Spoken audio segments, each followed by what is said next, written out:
Pēc spēles pret Lietuvu treneris Bagātskis teica, ka aizsardzības nebija. Pēc mača pret Slovēniju teica, ka šonadēļ būs treniņi vēl smagāk nekā pagājušajā nedēļā. Vai tā ir? Jā, principā pirmā diena bija ļoti grūta, jā, bet tad lēnām jau bišķi tās slodzes nav mazākas, bet ir tādas pašas, bet man liekas, ka mēs esam labākā formā visu un ar to paliek vieglāk. Un kā aizsāk kartēt, es domāju, ka būs viss kārtībā jābūt uz Krievijas maču. Pirms gados jauna izlase, un tādas īstas ugunskritības, laikam, lielākai daļai bija. Kā tu atskaties uz tiem pagājušā gada mačiem, tagad jau pēc gada skatoties? Bija gan uzvara, par Itāliju bija arī -30 pāris mačos. Es uzskatu, ka tā bija ļoti liela pieredze visiem pilnīgi.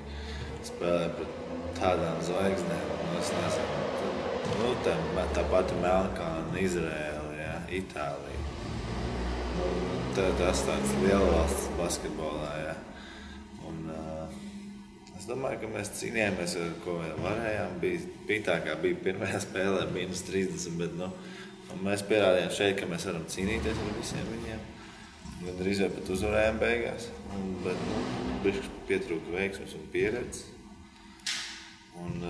Bet visi pozitīvi, un es domāju, ka daudz no tā ir kā spēlētāji izauguši tieši pieredzes ziņā, ka nav, teiksim, jāuzbrūk, uzreiz, tur kaut kā -5, tur mēģināt atsist uzreiz visu, bet lēnām to visu atsist, Pacietība?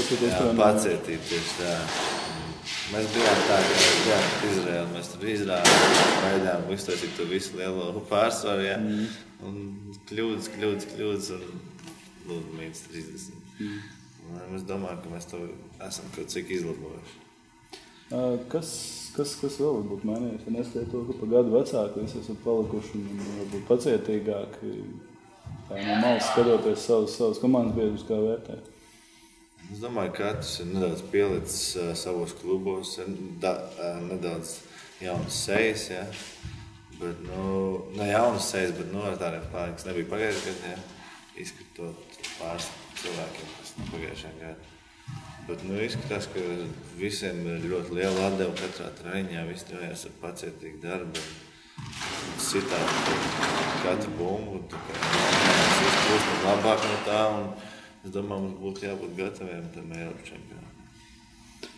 Vai esat jau sapratuši, kā reāli būs jāspēlē jums fināla turnīrā? Būs jācīnās ar katru, mums būs jācīnās ar katru pretinieku un nedrīkstēs kļūdīties.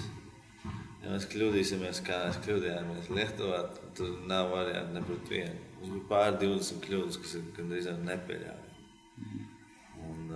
Tīpaši pret komandām tādas klases, kā mums būs jāspēlē, viņi izmantos katru kļūdu un tas nebūs varianti. Mums būs ļoti pacietīgi jāspēlē un pēc iespējas mazāk kļūdām.